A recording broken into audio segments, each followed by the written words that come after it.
going on, guys and gals? This is Sanitary 103, always promoting clean eating and a clean and healthy lifestyle. So in this video, I wanted to talk about flexible dieting. What exactly is it? Does it actually work? And is it right for you? Now, before I talk about flexible dieting, I did want to mention that I don't want to bore you guys to death, so I'm going to try to make this as simple as possible. Flexible dieting, aka IIFYM, and that's an acronym for If It Fits Your Macros, basically means that if you focus just on your macronutrients, you're going to ultimately reach your fitness goals, whether you're trying to maintain, lose, or gain. Macronutrients, for people that don't know, are your carbs, your proteins, and your fats. So for people that don't know, for every 1 gram of carb, there's 4 calories. With protein, it's the same. 1 gram of protein is 4 calories.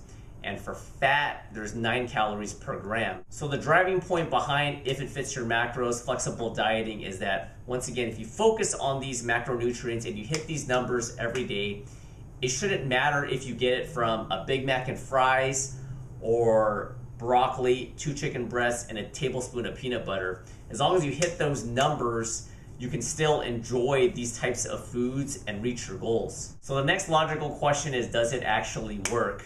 Well, there have been a number of physique competitors and natural bodybuilders that have used If It Fits Your Macros and have become really shredded.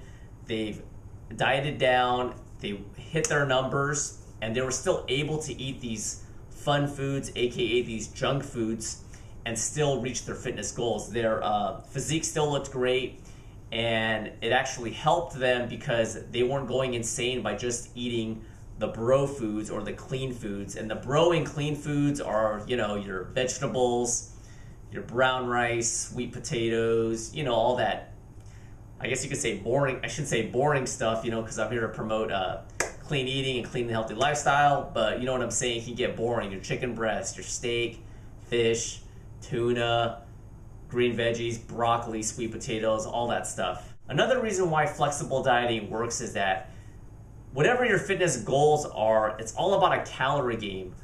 Most people want to just trim down and lose a few pounds.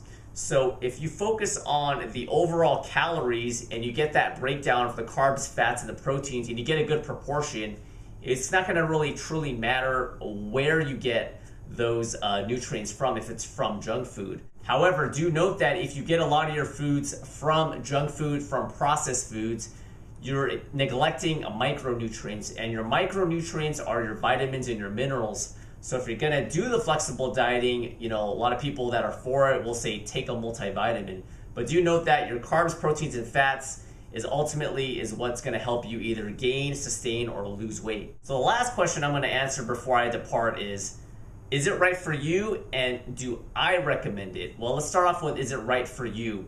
Now, based on, if you've gotten this far in the video, you might be saying this is a match made in heaven, it's gonna work out. It definitely can work, but it's gonna depend on the person.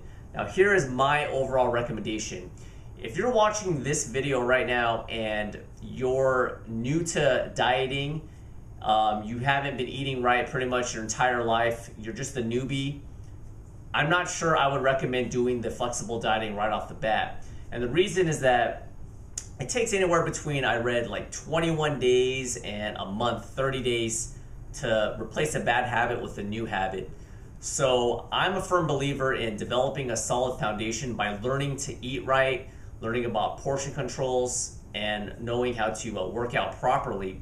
If you start this flexible dieting right off the bat, you might be good for a while, but what can also happen is that you're not gonna learn how to one, cook for yourself, because a lot of stuff is processed food. The second thing is that you might tempt yourself too much into eating these types of junk food. If you're the type of person that after they eat a couple pieces of cookies, they can't stop, they end up eating the whole box, this might not be right for you.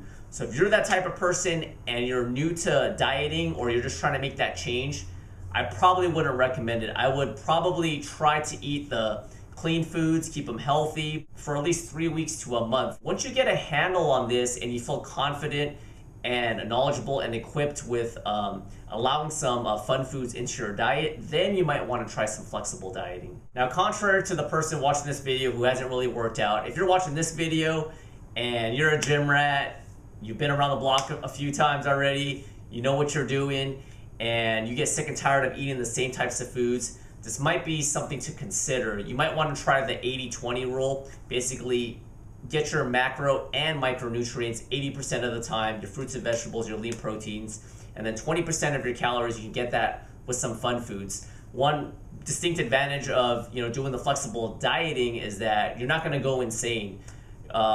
It gets tiring eating chicken or broccoli all the time. A couple years ago when I did more cardio and my body fat was, I never got it officially tested, but abs were popping out. I was definitely in single-digit body fat.